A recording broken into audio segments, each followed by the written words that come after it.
train de mettre en place une plateforme régionale de gestion des connaissances.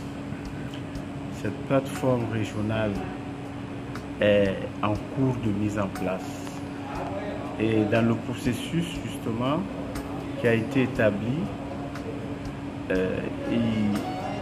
on est à la deuxième étape, c'est-à-dire donc l'étude de l'existant.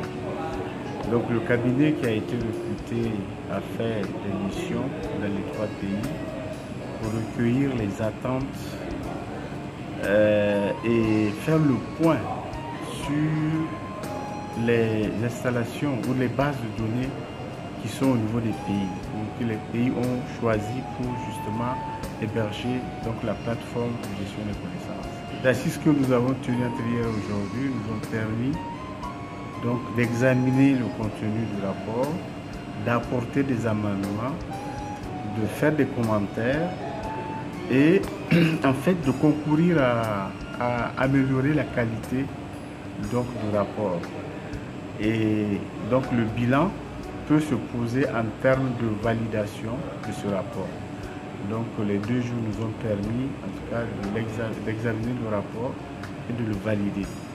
Et donc ça veut dire que cette validation va donner le droit au cabinet justement de passer à l'étape suivante qui est l'étape de la conception même de la plateforme régionale de gestion de connaissances.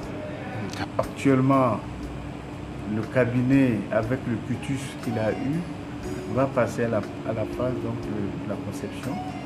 Et donc, une fois que la conception sera faite, il y aura des tests qui seront faits.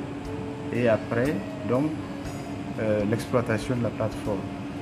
Voilà. Donc, et cette exploitation de la plateforme, c'est ce que nous espérons en tout cas autour du mois de septembre-octobre 2024. Donc, c'est une plateforme qui va permettre de valoriser les résultats de la recherche. Donc, cette plateforme sera soutenue par le projet. Le projet va financer des programmes de recherche, des programmes de bourse et des programmes d'apprentissage au niveau donc des bénéficiaires. Alors, ces différents programmes conduisent à l'organisation des ateliers de dialogue, des discussions régionales.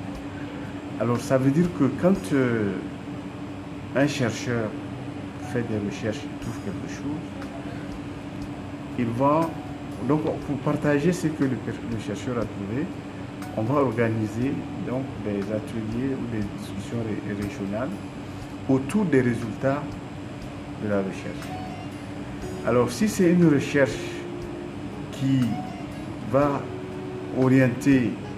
s'orienter vers la prise de décision, donc nous allons donc justement faire en sorte que les autorités politiques prennent les décisions nécessaires pour faire avancer le développement de notre espace de l'État-gouvernement.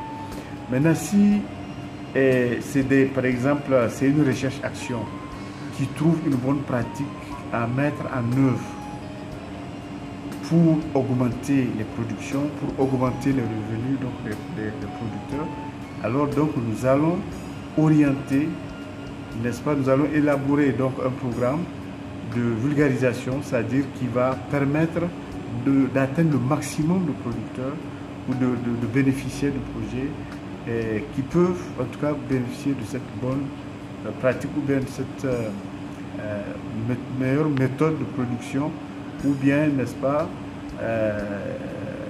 de choses, de gains de productivité. Donc voilà. Donc c'est un peu à ça que ça va servir.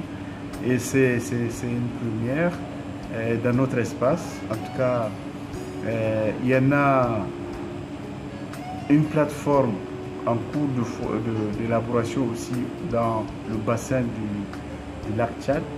Et la deuxième, c'est celle-là que nous sommes en train de faire dans le Liptako.